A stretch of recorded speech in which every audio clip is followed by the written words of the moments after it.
পৃথিবীতে কাউকে মন দিয়ে ভালোবেসে দেখো, এর থেকে তৃপ্তি অন্য কোথাও আর পাবে না। ভালোবাসাটা এমনই স্নিগ্ধ হয় যে কখনো তার প্রতি বিন্দুমাত্র অপবিত্র কোনো ইচ্ছা জাগবে না।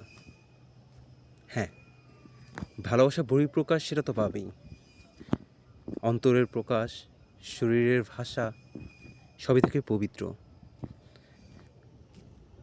পবিত্র ভালোবাসায় অনেক কিছু হয়তো মনে হবে না, হয়তোবা প্রকাশিত ভাবটা ভিন্ন হবে, কিন্তু ভালোবাসা ঠিক থাকবে। মন থেকে যদি কাউকে সত্যিকারে ভালোবেসে থাকেন, তার প্রতি কখনো অশ্রদ্ধাবোধ কখনো আসবে না। শ্রদ্ধায় তাকে সবসময় স্মরণে রাখতে হবে। কখনো পাওয়ার তীব্র আকাঙ্ক্ষাও থাকবে না, কাছে পাওয়ার, দূরে রাখার, অদম্য ভালো থাকার প্রয়াস সেটা সর্বত্র থাকবে। এটাই হয়তো ভালোবাসা।